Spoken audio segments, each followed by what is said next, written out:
Pertanyaan ini sering muncul. Apakah Yesus hanya menyelamatkan orang Kristen saja? Banyak yang beranggapan bahwa hanya mereka yang menyebut dirinya Kristen yang akan masuk surga. Tapi bagaimana dengan orang yang tidak pernah mendengar tentang Yesus? Atau mereka yang hidup benar namun tidak memilih Kristen sebagai agama mereka? Pertanyaan ini bukan sekedar teologis tetapi juga menyentuh hati karena mungkin melibatkan orang-orang yang kita kenal dan kita kasihi. Dan di era global seperti sekarang ini, di mana setiap orang bebas beragama, bebas berpikir, maka pertanyaan ini semakin relevan untuk dijawab tentunya dengan bijak. Nah, sebelum kita masuk ke pembahasan lebih mendalam, bagi Anda yang membutuhkan doa dan penguatan, jangan ragu untuk menghubungi layanan doa kami Cahaya Bagi Negeri di nomor yang tertera di layar. Dan sekarang mari kita simak perbincangan kita dengan Pendeta Inyoman Jepun MTH. Beliau adalah Pendeta GPIB Jemaat Karis Jakarta Timur sebagai Ketua Majelis juga. Dan selain di mimbar, kalau Anda juga rindu atau suka mendengar pengajaran-pengajaran yang Alkitabiah, ada channel YouTube beliau dan Anda bisa saksikan. Namun saksikan dulu perbincangan kita yang satu ini. Shalom Pak Pendeta Inyoman Jepun ya. Jepun, ya. Jepun. Shalom Pastor Andi, ya, dan seluruh pemirsa dimanapun berada. Sehat Puji ya Pastor? Oh, puji Tuhan, sama seperti Anda, penuh sukacita, dan ini semua adalah seperti pembicaraan kita adalah kasih karunia. Ya, Kasih puji karunia Tuhan. Wow. Pastor, Puji ini Tuhan. hari-hari ini kan banyak merebak ya, semua tuh langsung berlomba-lomba. Oh, ini konsep keselamatan ini, makanya ikutlah agama ini. Konsep keselamatan agama saya begini. Kalau langsung kita mengerucut kepada satu pertanyaan, sebenarnya apa sih konsep keselamatan dalam agama Kristen? Kira-kira jawaban apa yang paling tepat untuk menghadapi mereka? Ya, saya tertarik karena setiap agama memiliki konsep keselamatan. Setiap agama, tidak harus Kristen. Tapi kalau bicara mengerucut ke hal yang sangat signifikan tentang iman Kristen, saya mau mengatakan begini, mengenai keselamatan menurut agama Kristen, bagi saya keselamatan itu pertama ini harus digarisbawahi adalah inisiatif Allah. Kalau pada kisah kejatuhan dalam dosa di Kejadian pasal 3, Pastor Andi pasti sudah tahu dan pemirsa semua sudah tahu bahwa ketika manusia jatuh dalam dosa, yang mereka buat lari dari tanggung jawab. Terus yang nyari, yang nongol, yang teriak, di manakah engkau? Allah. Jadi makanya keselamatan dimulai dari inisiatif Allah. Maka hal dasariah ketika bicara soal keselamatan menurut kekristenan, keselamatan itu inisiatif Allah yang dilakukan melalui kasih karunia. Itu di Efesus pasal 2 ayat 8 itu menyebut kata karis yang berarti penebusan, di mana orang itu menganugerahkannya secara cuma-cuma. Makanya LAI, Lembaga Alkitab Indonesia, menyebut dengan istilah kasih karunia atau anugerah. Keselamatan itu inisiatif Allah yang merupakan anugerah. Pemberian Allah cuma-cuma, sedikit pun kita tidak punya andil di dalamnya. Tetapi perlu dijelaskan lebih jauh, ini bukan cuma soal kasih karunia, pemberian Allah yang cuma-cuma saja, tetapi Roma pasal 5 ayat 1 mengatakan dibenarkan karena iman. Makanya karya keselamatan di dalam Yesus Kristus yang adalah cuma-cuma ini, yang adalah anugerah ini, mesti direspon dengan iman dan percaya pada Kristus Yesus supaya kemudian diselamatkan. Efesus pasal 3:20 mengatakan iman kepada Kristus Yesus adalah hal yang sangat penting. Makanya kalau dibilang secara Kristiani, apakah konsep keselamatan? Dengan penuh syukur saya mengatakan, wow, thanks God, ini anugerah Allah. Amen. Ini kasih karunia, ini pemberian. Tetapi siapapun saudara yang mau menerima anugerah ini harus merespon dengan iman, mempercayai Sang Pribadi yang datang untuk menyelamatkan sebagai Tuhan dan Juru Selamat, yaitu Yesus Kristus. Jadi secara sederhana seperti itu, Pastor. Betul. Saya mengambil ada satu kata di situ, menyelamatkan. Karena banyak sekali orang begini, oh berarti apakah Yesus ini hanya menyelamatkan orang Kristen saja yang meresponi anugerah dan kasih karunia-Nya? Atau keselamatan Yesus itu cuma menjangkau orang Kristen aja nih. Katanya bisa menjangkau semua orang. Nah, secara kritis bagaimana kita menjawabnya ini supaya terjadi sebuah pembenaran? Hanya cuma orang Kristen, wah eksklusif banget dong Kristen, hanya mereka yang diselamatkan. Saya mulai dengan istilah Kristen dulu. Ini pertama kali muncul di Kisah Rasul pasal 11 ayat 26. Di Antioquia lah murid-murid itu untuk pertama kalinya disebut Kristen, dan kata Kristen dari kata Kristianos yang berarti pengikut Kristus. Istilah ini malah merupakan bukan kebanggaan zaman itu. Itu sebuah ejekan yang menyebut Kristus kecil, si pengikut Kristus besar yang mati. Itu sebuah ejekan pertama. Nah, kata Kristen ini kemudian berkembang, lalu melalui konsili 325, lalu di tahun 380 secara resmi menjadi agama negara di Roma.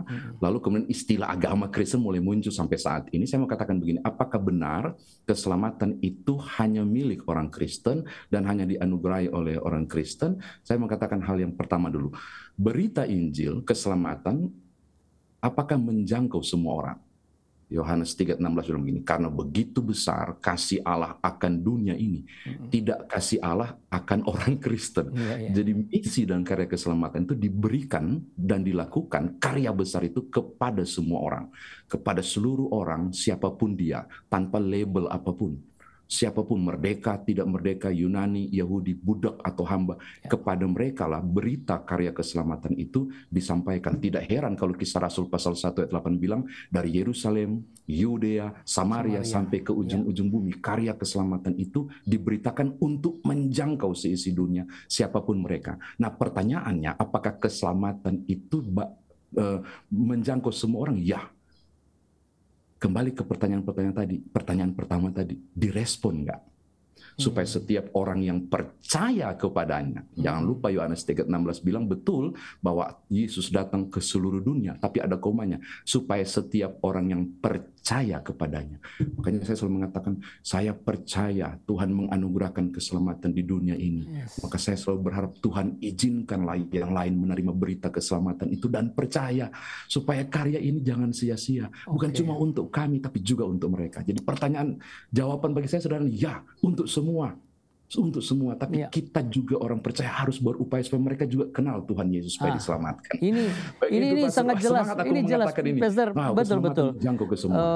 Keselamatan bukan hanya milik hamba-hamba Tuhan. Keselamatan milik setiap orang percaya, ya. Dan bagi kita yang meresponi, tentu kita merasakan betapa mulia dan juga betapa penting peranan Yesus sebagai juru selamat di dalam kehidupan kita. Tapi kalau ada yang menyaksikan pembicaraan kita, lalu apa implikasi bagi saya nih yang tidak beragama Kristen? Kira-kira seperti apa ya responnya kita ya, jawabannya? Bagaimana menurut Pastor nih? Apa implikasinya buat kita nih yang tidak beragama Kristen nih? Saya mundur ke belakang dulu sebelum kemudian menjawab soal orang Kristen diselamatkan. Roma 3 ayat 10-12 bilang tidak ada seorang pun yang benar kok. Nggak ada. Mengutip Mazmur 114 ayat 1-3, Paulus sampai tulis Roma 3 ayat 10-12 itu bahwa tidak ada seorang pun yang memuliakan Allah. Semua menyeleweng, semua tidak berbuat baik, artinya mereka berbuat dosa. Maka konsep dosa adalah maut itu muncul dalam Roma 6 ayat 23. Otomatis setiap orang yang melakukan dosa, dia berhutang dosa karena upah dosa adalah maut. Nah, bagaimana dengan mereka yang ada di luar sana? Apakah mungkinkah mereka diselamatkan? Ya, saya mengatakan sangat mungkin.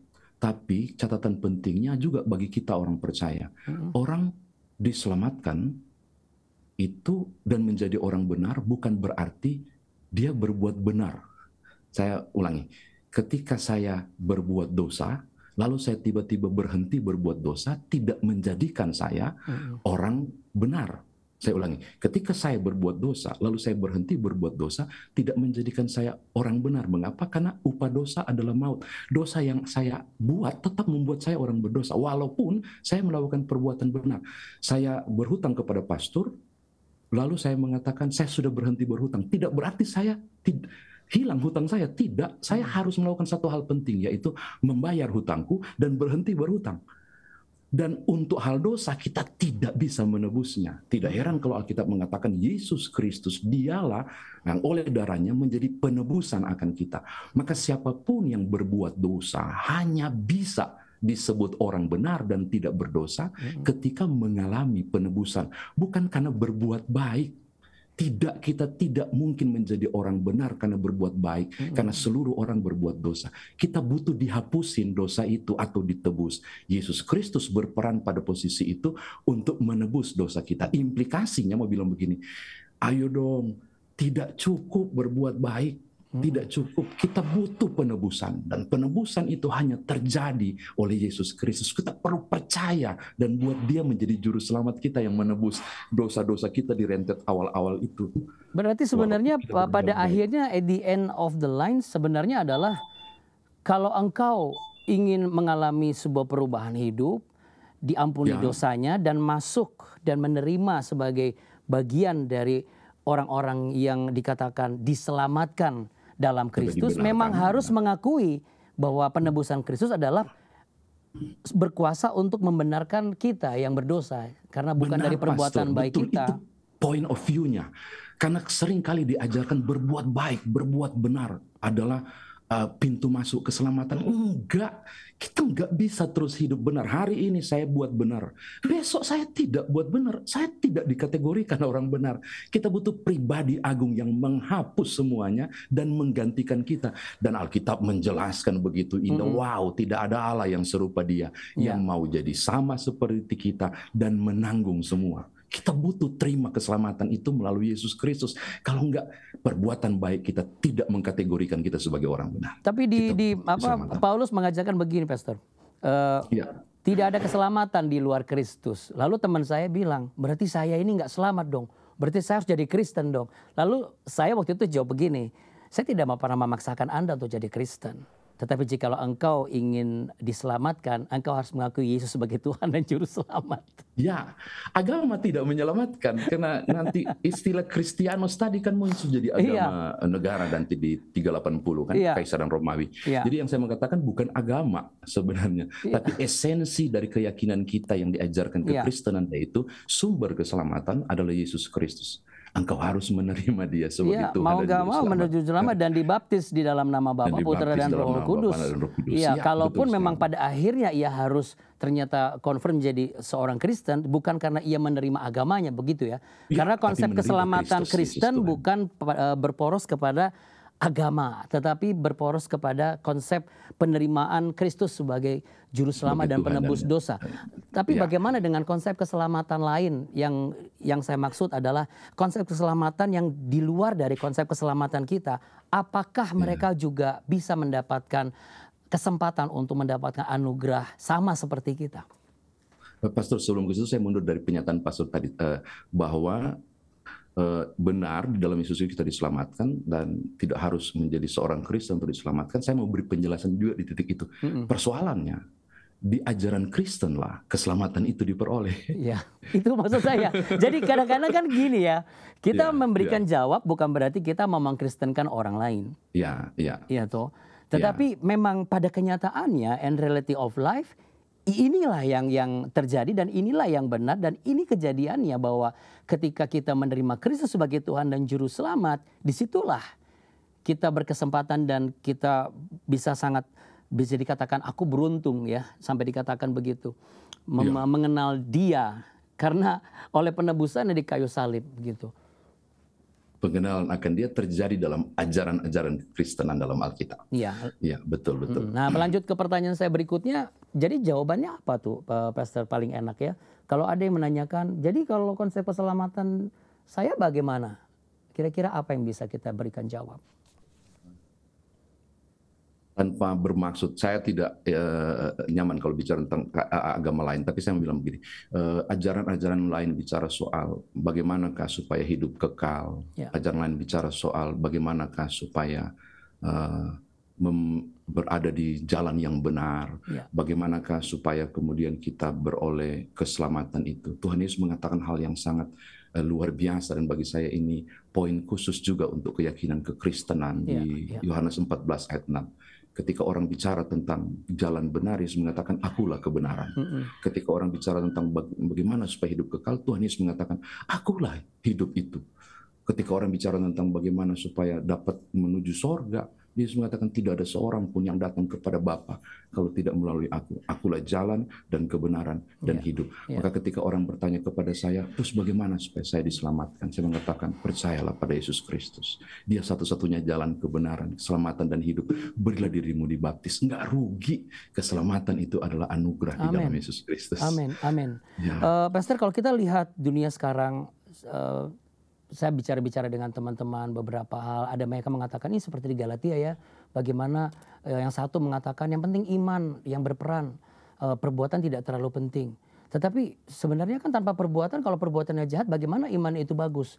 Nah, kalau ada pertanyaan, bagaimana untuk mensinkronis antara peranan iman dan juga perbuatan kita dalam anugerah keselamatan yang kita terima berdasarkan perspektif kekristenan?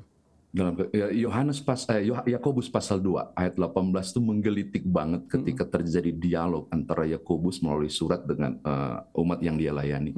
Dia bilang begini, tunjukkan imanmu tanpa perbuatan, tapi aku akan menunjukkan imanku dari perbuatan-perbuatanku. Jadi iman dan perbuatan itu berjalan seiring.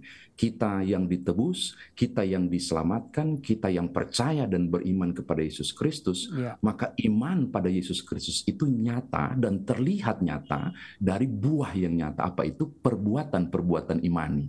Maka ketika orang berkata, cukup saja percaya, tidak perlu berbuat, keliru. Sebab percaya kepada Yesus Kristus dapat dilihat dari buah yang nyata, yaitu perbuatan-perbuatan baik dan benar sesuai dengan kehendak Allah. Dan perbuatan-perbuatan baik dan benar yang benar untuk sesuai kehendak Allah itu manifestasi iman.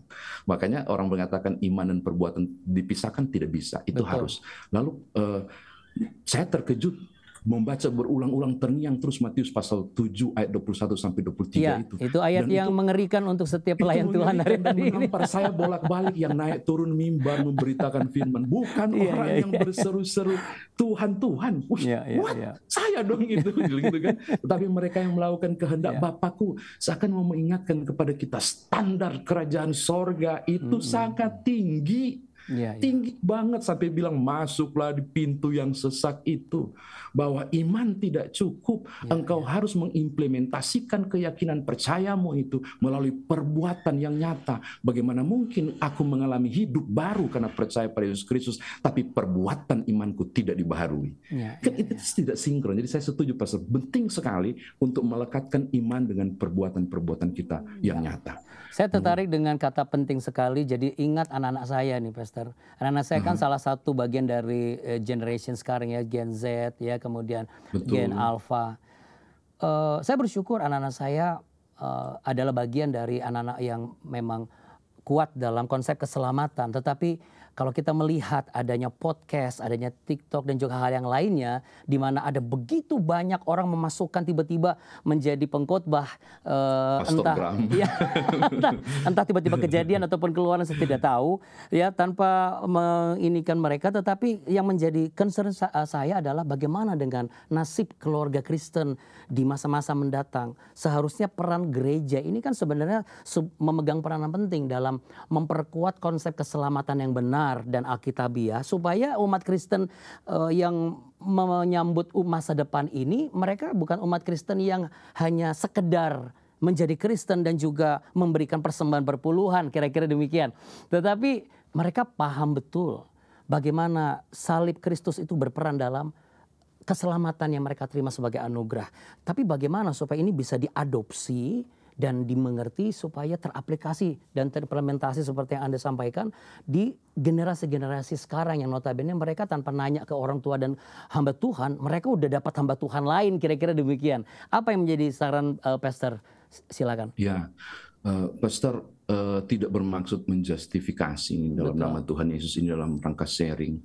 Beberapa kesempatan saya membuka media sosial, banyak ajaran Kristen, lalu tertegun, kenapa ya topik-topik seperti CBN angkat ini tentang keselamatan, tentang dosa, tentang hati-hati bahwa ada dua jalan, lebar dan sempit. Itu jarang dibicarakan, kita hanya bicara soal mujizat, berkat, diberkatilah engkau. Wow, kita pada ajaran Kristen yang paling esensial cuma satu, keselamatan dari Allah.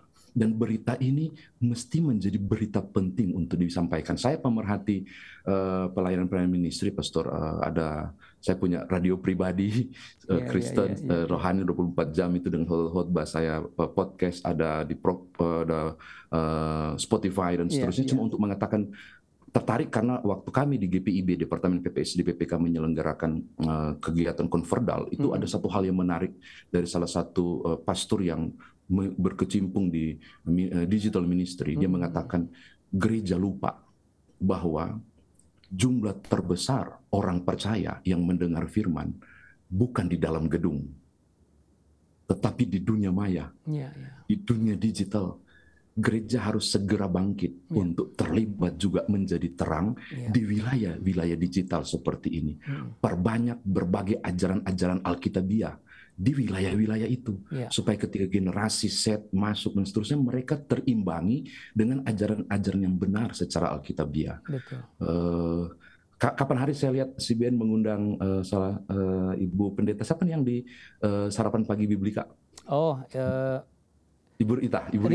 Salah satu saya mengagumi beliau dengan sangat ajaran yang sangat Alkitabiah banget, dan saya selalu mengunjungi situs-situs itu walaupun saya sudah sekolah teologi, tapi aku aku butuh itu. Saya butuh itu, apalagi generasi awam, generasi Z yang mestinya perlu diedukasi kebenaran Allah melalui pelayanan digital ministry. Jadi kalau tanya ke saya, sudah saatnya gereja memperketat lagi terus-menerus tentang ajaran-ajaran Alkitabiah, bukan hanya di gedung gereja tapi juga di wilayah-wilayah digital, untuk menjadi berkat bagi generasi-generasi kemudian. Oke, bagaimana dengan gereja-gereja yang mungkin kita katakan rekan-rekan saudara-saudara kita yang mungkin belum seberuntung kita ya Pastor ya, yang masih internetnya kurang bisa memadai dan juga tools yang juga belum bisa terlengkapi, tapi mereka punya small group, mereka punya keluarga per keluarga ya. Apa yang bisa Anda sarankan dan Anda bisa sampaikan agar small group dan juga keluarga-keluarga ini, oke, kita lupakanlah koneksi internet, kita skip dulu yang namanya digital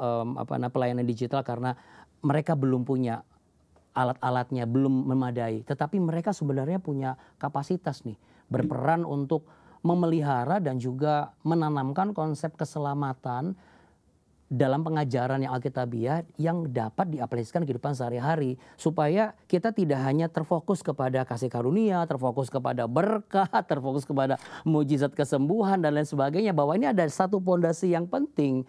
Pemberitaan salib itu harus berperan sebagai peranan yang utama, yang menjadi sentral gitu. Apa yang bisa Anda bagikan berdasarkan pengalaman Anda? Paulus bilang, saliblah yang aku beritakan. Sentral pemberitaan gereja adalah salib. Dan saya tertarik Pastor ketika menyebut soal small group, kelompok sel. Bagi saya itu adalah cara jitu gereja di luar wilayah digital untuk memperkuat iman, pengharapan orang-orang percaya termasuk next generation ini untuk terhimpun. Jadi saya sangat menyarankan bahwa penting sekali kelompok PA, pendalaman Alkitab, di kelompok-kelompok kecil.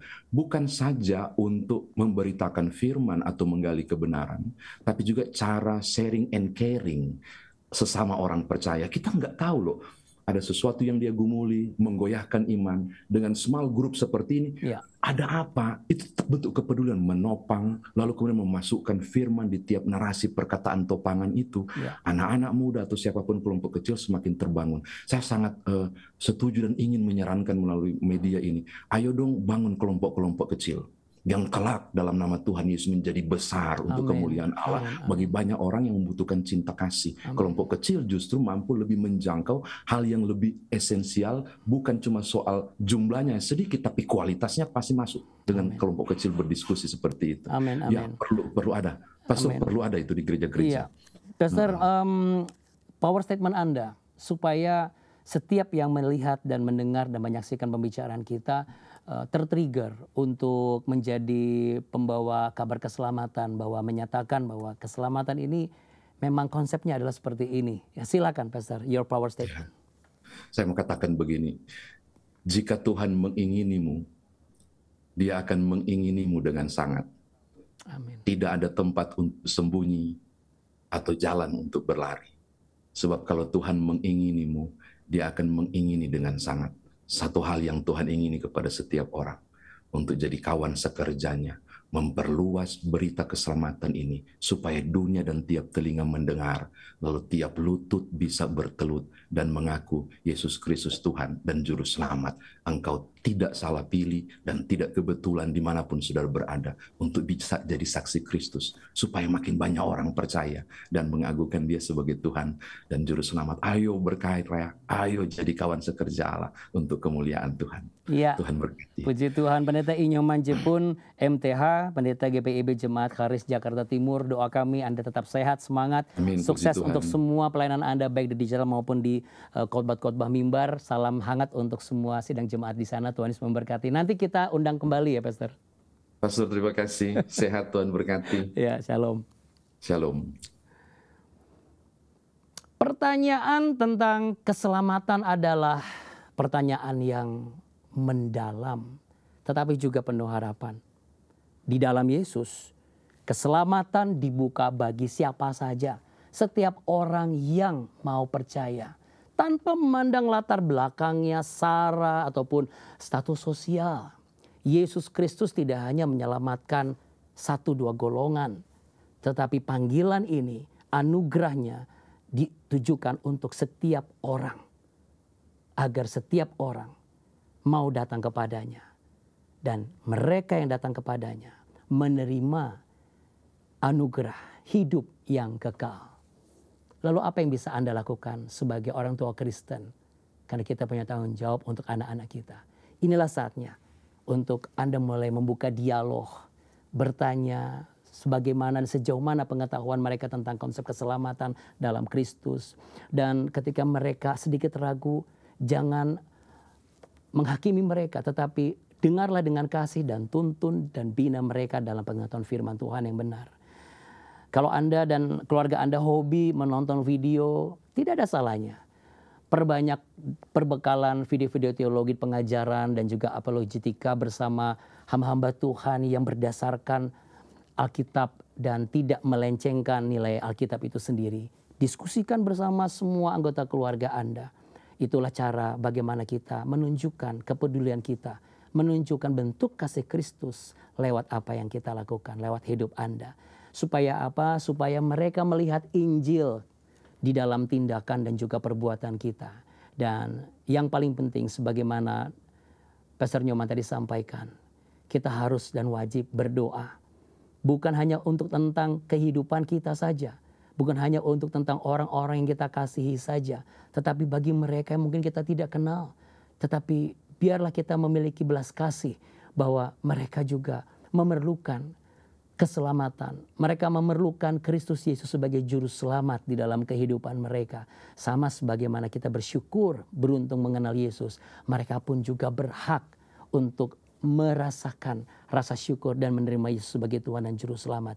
Kita berdoa agar Roh Kudus selalu membuka mata hati mereka. Sekali lagi, keberanian akan diberikan kepada kita untuk menyatakan bahwa Yesus Kristus adalah Juru Selamat.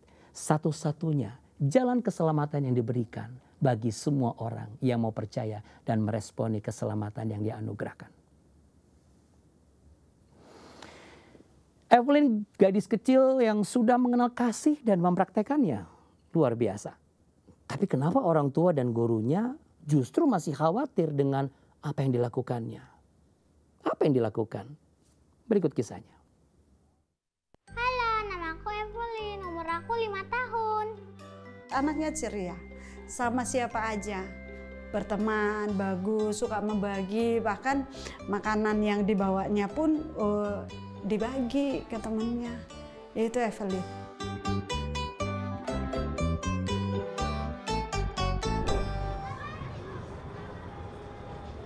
Tanya kan aku punya teman. Aku beli coklat, aku kasih temannya aku. Aku dikasih mama aku 2.000, tapi aku jajannya 4.000. Pada saat ibunya menjemput, ibu warung depan ngasih tahu, Mama tadi Evelyn kesini ngambil jajan sekian gitu. Itu kejadian tidak 1-2 kali gitu. Akhirnya mamanya kesini dan ngajak ngomong lah gitu, ngasih tahu tentang Evelyn ini gitu. Selalu saya bilang ke guru-gurunya, tolong anak saya. Saya bilang, emang kenapa Bu, anak saya jajannya lebih dari 2.000, teman-temannya sampai 4 orang 5 orang. Jadi selalu saya bayarin terus. Ini mami teman-teman Dede nggak dikasih uang sama mamanya, kata mamanya nggak boleh jajan. Dede kasih uang, kasih jajan sama Dede, kata gitu. Lama kemudian otomatis saya punya utang ke tukang warung. Udah saya bayar sampai rumah, lalu saya tarik anak saya. Saya bilang, Dede tadi kenapa jajan banyak-banyak, kan mami uangnya cuma 2.000. Teman aku kan minta duit ke aku jajanin. Terus pas dia datang lagi, kamu ambil duit sana, kata mamanya nggak boleh. Terus aku jajanin. Hanya mami aku ajarin aku untuk berbuat baik. Kan kata mami kasih berbagi, ya mami Dede kasih sama orang-orang gitu. Kita mulai berpikir ya, apa yang pas untuk kita bisa mengatasi kebiasaannya Evelyn ini. Kanada, lihat deh. Apa itu Rocky? Ini tadi saya menggambar papa, mama. Itu Rocky-nya. Wah. Pas bertepatan dengan tema Super 5 pada waktu itu berbicara tentang keluarga. Lalu Evelyn ini kan anak yang dia harus nyaman dulu baru bisa kita ngajak bicara.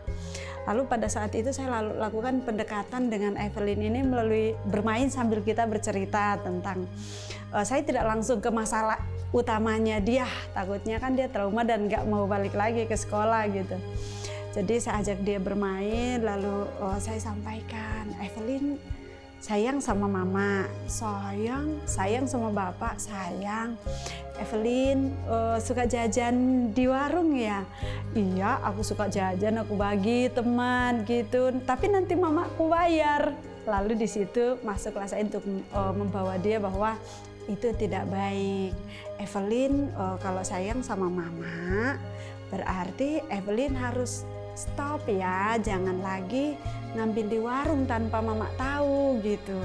Kamu kalau mau sesuatu harus diketahui mamamu gitu. Kasihan nanti kalau mama nggak sanggup bayar dimarahi sama orang warung gitu. Nah setelah itu mulai ada perubahan. Tapi perubahan itu tidak serta-merta langsung baik gitu ya. Masih sering, nah setiap ngantar mamanya kita nanya seminggu sekali kita gimana perkembangannya. Singkat kata gitu anak ini udah mulai berubah tuh. Saya kasih 2.000, kembalikan 1.000 gitu. Ya setelah itu sudah banyak perubahan, ya puji Tuhannya saya bisa terbantu juga. Dalam hal keuangan, dalam hal dia jajan, dalam hal mendidik juga, karena saya sebagai orang tua juga terbatas, jajannya sudah berkurang, sudah beribadahnya sudah rajin, berdoa juga sudah rajin. Jadi kalau setiap kali mau makan gitu, Dede sudah kenyang, sudah kenyangnya bagaimana? Tuhan Yesus, Dede sudah kenyang, haleluya, amin. Tentunya ada kepuasan tersendiri. Karena sasaran capaian dari kurikulum juga tercapai dan terukur bahwa oh ternyata ada hasilnya, ada siswa yang sudah mengalami perubahan baik dari segi karakter, segi akademisnya, orang tuanya juga bagus, bisa diajak untuk bekerja sama supaya bisa mengatasi Evelyn yang notabene-nya adalah anak tunggal. Kalau hanya guru sendiri yang berjuang lalu di rumah orang tua tidak melanjutkan apa yang ada di sekolah, maka hasilnya juga mungkin tidak sebagus yang kita lihat, yang kita inginkan. Dan saya sendiri bangga ya, senang ketika melihat perubahan dari Evelyn gitu.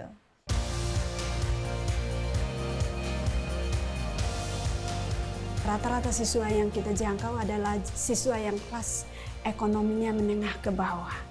Dan kita memang sangat bersyukur melalui Super 5 mereka bisa terbantu mendapat pendidikan selayaknya orang-orang yang mungkin masalah ekonominya lebih mapan, lebih ini. Melalui Super 5 mereka merasakan disetarakan. Sangat berterima kasih karena sangat mendukung pendidikan anak-anak usia dini di tempat ini.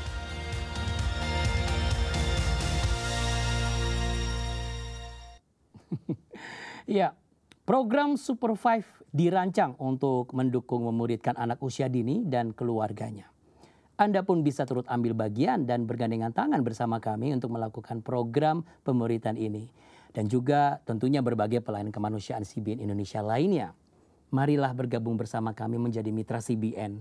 Di layar sudah ada QR Code yang bisa Anda scan untuk berdonasi langsung dengan e-wallet Anda. Atau untuk informasi lebih lengkap Anda bisa klik di donasi.jawaban.com. Terima kasih atas dukungan Anda. Peganglah segala sesuatu yang telah engkau dengar daripadaku sebagai contoh ajaran yang sehat. Dan lakukanlah itu dalam iman dan kasih dalam Kristus Yesus. 2 Timotius pasal 1 ayat 13. Terima kasih sudah mengikuti Cahaya Bagi Negeri hari ini. Jika Anda terberkati dengan topik hari ini, jangan lupa berikan like, lalu share video ini, serta pastikan Anda sudah subscribe channel Jawaban agar Anda terus mendapatkan konten dan video yang mengubah hidup Anda. Saya Andi Otniel, sampai jumpa di episode berikutnya.